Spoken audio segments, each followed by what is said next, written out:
Money isn't about numbers. It's about choices, about the fears that hold us back, and the patience that moves us forward. We grow up learning math, but no one teaches us how to think about money, how to handle luck, risk, greed, or enough. That's what this book, The Psychology of Money, explores. Not how to make millions overnight, but how to build a mindset that lasts a lifetime. Because wealth isn't found in the numbers on a screen.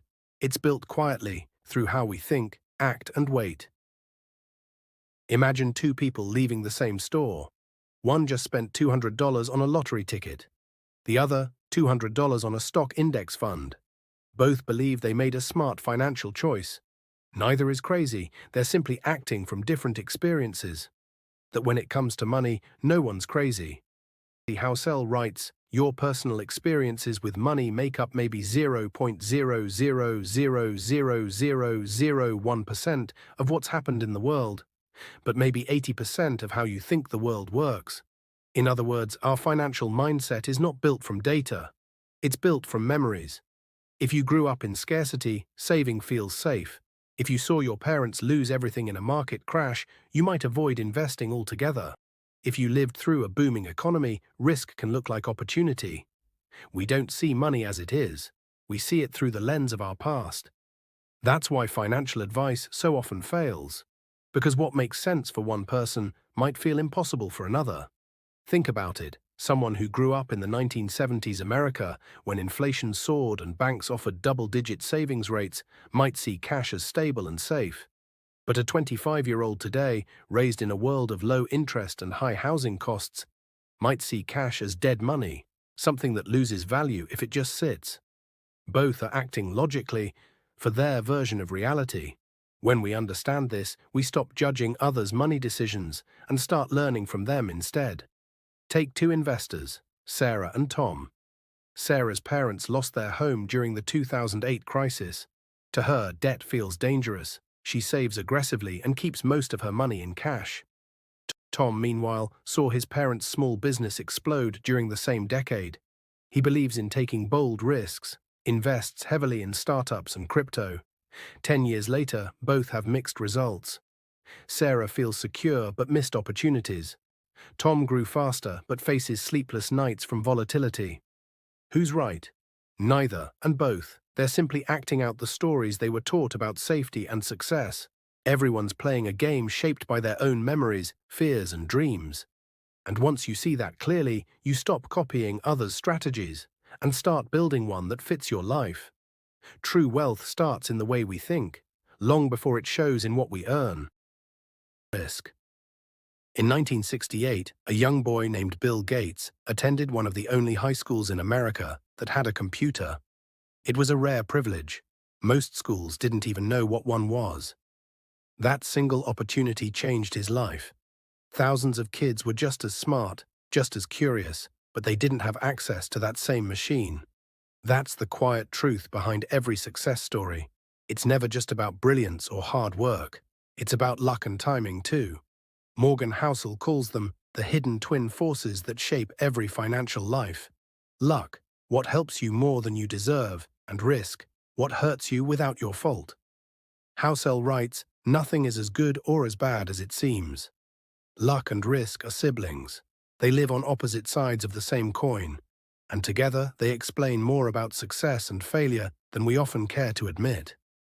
Luck gives someone a head start. Risk reminds us how fragile that success can be. The danger is that we often confuse the two, calling someone's good fortune genius and someone else's misfortune mistake. But the truth is more complicated. Every outcome is a mix of choice, skill, and chance. When we read about a billionaire's habits or a market hero's strategy, it's tempting to think we can just copy their success. But what we can't copy is their timing, their streak of luck. And when someone fails, we rush to find flaws in their decisions, rarely considering how risk might have simply caught up with them. That's why humility matters more than confidence in finance. Because no one, no matter how smart, can escape randomness. The best investors don't aim to be perfect. They aim to stay in the game long enough for the odds of luck to work in their favor. Think of two farmers. One plant in a season of perfect rain, The other plants the same seeds, but faces a drought. One is praised for his skill, the other blamed for his mistake. Yet both did the same work, made the same effort, and lived under different skies. That's what luck and risk really are, the invisible weather of life. You can prepare, you can plan, but you can't control the storm. Instead of copying other people's paths, build a strategy that leaves space for uncertainty, a plan strong enough to survive bad luck and flexible enough to benefit from good luck. Because in the long run, the winners aren't the luckiest or the smartest, they're the ones who respect both. Never enough. In 2008, at the peak of the financial crisis, a hedge fund manager named Raj Rajaratnam was worth hundreds of millions. But that wasn't enough. He crossed legal lines, chasing just a little more, and ended up losing everything. Meanwhile, Warren Buffett sat quietly in his modest Omaha home, the same one he bought in 1958. Still reading, still thinking, still living simply. He had more money than he could ever spend. But what he valued most wasn't more. It was enough. 2 men, 2 mindsets, 2 destinies. Morgan Housel writes, "The hardest financial skill is getting the goalpost to stop moving." That one sentence is a mirror.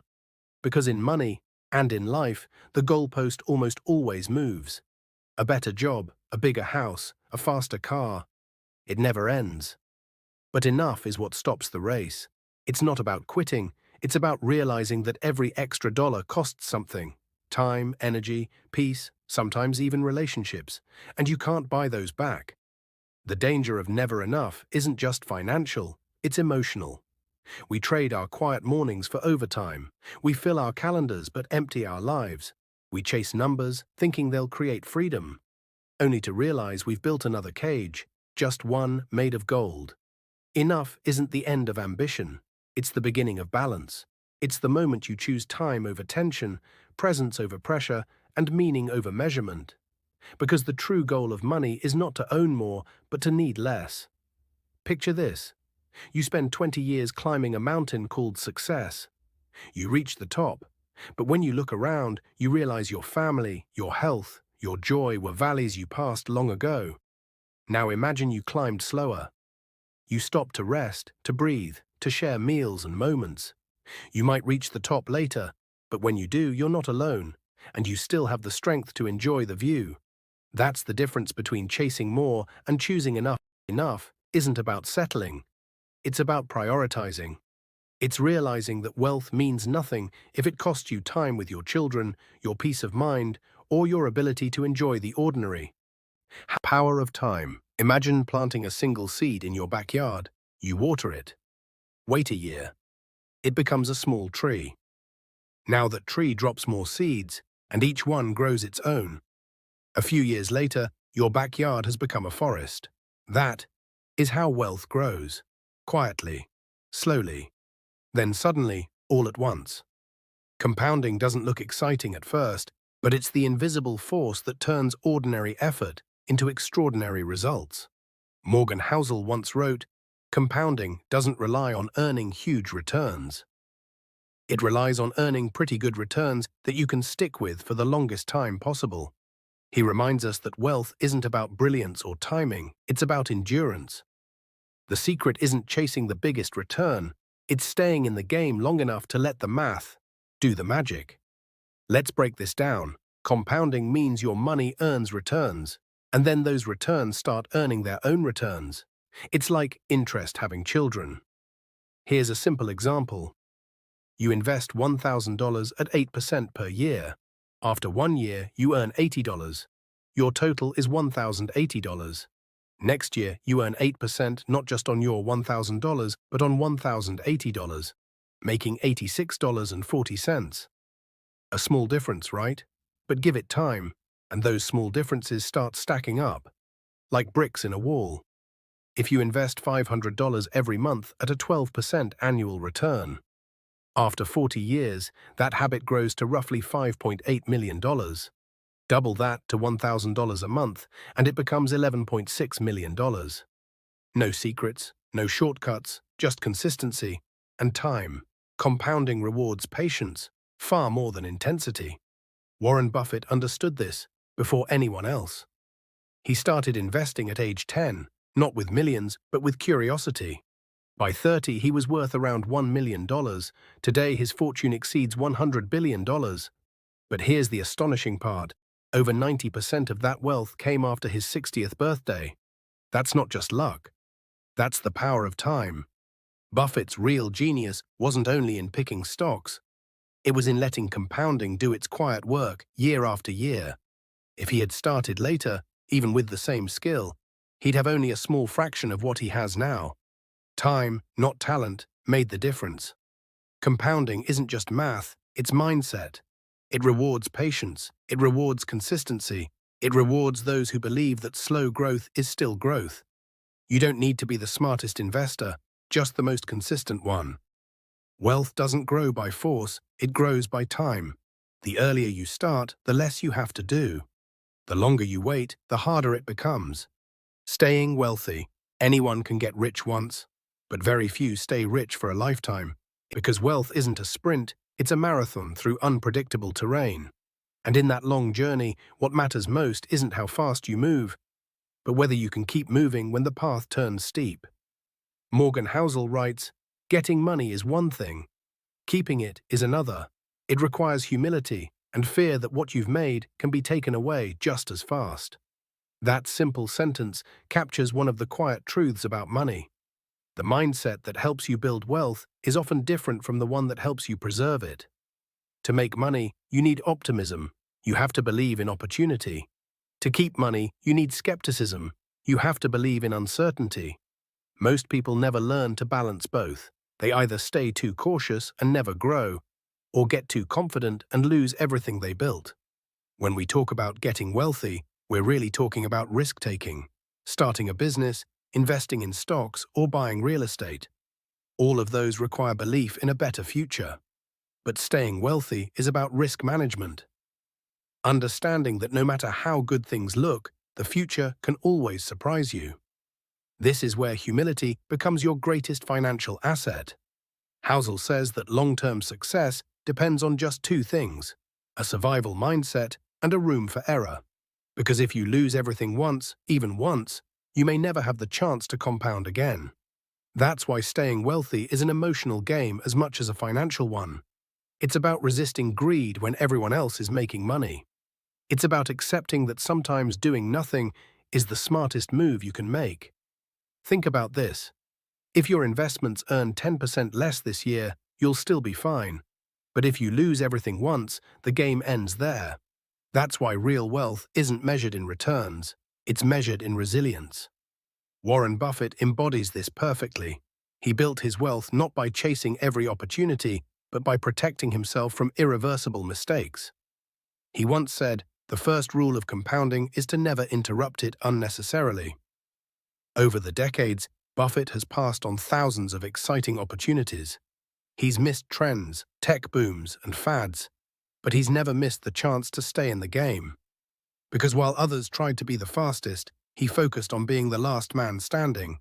And that patience, that respect for risk, is what turned time into his most powerful ally.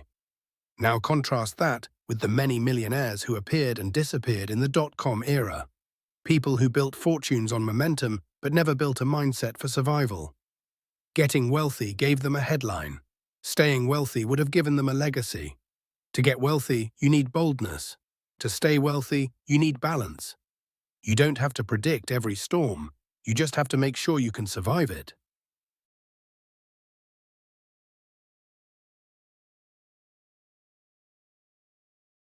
Rare wins. If you look at Warren Buffett's entire investment career, you'll find something surprising. Almost all of his wealth came from just a handful of investments. It's not the hundreds of decisions that made him one of the richest people on earth. It's the few that worked extraordinarily well. In investing, and in life, you don't need to be right all the time. You just need to be right once in a while, in a really big way. That's the secret Housel calls, "Tails, you win." He reminds us that success is not evenly distributed. In fact, it's wildly uneven. A few big wins, the tails of the distribution, carry almost all the weight. Think about it. Most of Amazon's profits come from just AWS, their cloud business.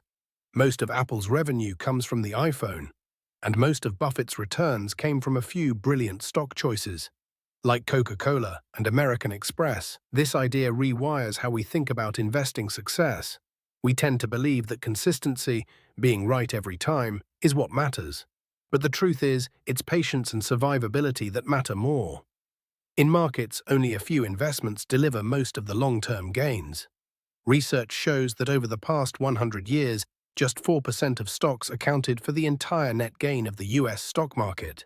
That means the other 96% combined barely moved the needle. So missing those rare outliers can cost you everything. That's why great investors don't aim to predict every move. They aim to stay invested, to survive the boring years, the flat years, the scary years. So they're around when the tails arrive, and those tails are what make the whole journey worth it. Let's go back to Warren Buffett.